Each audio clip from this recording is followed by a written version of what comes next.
6 things quietly begin to change when you put God first every morning. And I want to walk you through all 6, but not because devotion buys you an easier day. The Bible never presents God as a lever you pull to make the day behave. Putting Him first doesn't rearrange your circumstances on command. It changes the person who walks into them. That's slower than the promise most people make you, and honestly, it's better. It doesn't fix your Tuesday, it steadies the one living your Tuesday. Before the 6, let's settle what first even means, because this is where a lot of people quietly give up.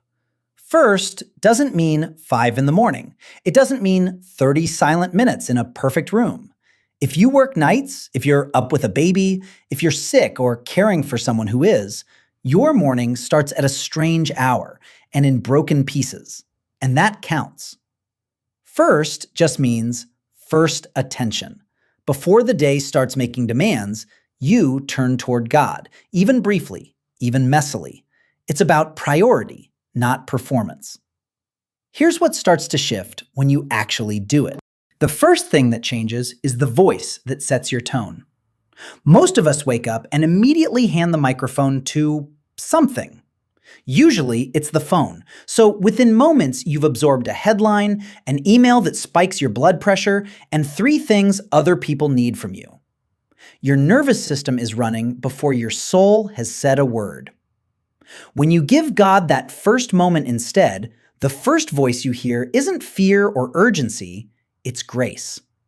David wrote in Psalm 5, "In the morning, Lord, you hear my voice. In the morning, I lay my requests before you and wait." He isn't performing a ritual. He's deciding who gets to speak first. And whoever speaks first tends to set the key the whole day plays in. The second change is slower, and it's the one people underestimate. You start responding instead of reacting. Not instantly, not perfectly, but over weeks of beginning the day with God, you notice a little more room between what happens and how you answer it. The sharp reply doesn't fire off as fast. The irritation in traffic loses some of its grip. Paul calls this the fruit of the Spirit in Galatians 5. Love, joy, peace, patience, kindness, self-control. And the word fruit matters.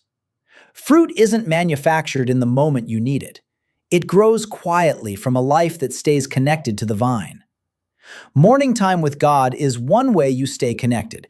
So when the moment tests you, you're more ready to respond from the Spirit than from the flesh. Third, something shifts in how you carry decisions. Every day is full of small calls nobody sees. How you spend an hour, what you say yes to, whether you send the message while you're still angry. When you begin the morning by acknowledging God, you bring a different posture into those choices. Proverbs 3 says, "Trust in the Lord with all your heart and lean not on your own understanding. In all your ways submit to Him, and He will make your paths straight." Notice it doesn't promise a detailed map for your day. It says your leaning changes. You stop bracing the whole day on your own cleverness. And James adds that if you lack wisdom, you can simply ask God, who gives generously. Start the morning that way, and you've already asked before the decisions even arrive. The fourth change is about where your anxiety goes. Everybody wakes with a low hum of things to worry about. And if you don't put that hum somewhere, it trails you and grows all day. Paul is specific in Philippians 4. Don't be anxious about anything, but in everything, by prayer and thanksgiving, present your requests to God, and the peace of God will guard your heart and mind. Read it carefully. He doesn't promise the worry vanishes. He promises that when you hand it over, something stands guard over your mind. Do that at the start of the day, and you're not already carrying a full load by 9 in the morning. You set some of it down before you ever picked it up. Fifth, and this one goes deeper, it touches how you see yourself. Most of us wake up already measuring. How much do I have to get done? How far behind am I? Did I fail yesterday? The day becomes a performance, and your worth rides on the score. But when God gets the first word, he tends to remind you of something the day will never tell you, that you were loved before you produced anything today. Romans 12 says, "Don't be conformed to the pattern of this world, but be transformed by the renewing of your mind." That renewal doesn't happen by accident. In the morning, you either let the world's scoreboard load first, or you let God's truth load first. Whichever one gets there first is usually the one you believe by lunchtime. The sixth change is the one you only notice after a while. You grow more aware of God through the ordinary hours. It isn't dramatic. It's a thought in the middle of a meeting, a flash of gratitude in the grocery line, a quiet nudge to be gentle with someone who's hard to love. Mark tells us that very early in the morning, while it was still dark, Jesus got up and went to a solitary place to pray. And he did this in the busiest, most demanding season of his ministry. He wasn't topping up a spiritual tank, he was staying in conversation with his Father. And that conversation didn't end when he stood up. The morning simply tuned him to a channel he stayed on all day. When you begin your day with God, you're not booking a 15-minute appointment. You're opening a line that stays open. Now hear what all six have in common, because this is what keeps it honest. None of them are payments. You're not depositing devotion and collecting a smoother day at the register. Jesus said in Matthew 6 to seek first the kingdom of God and his righteousness. And the first there is about order, not about earning.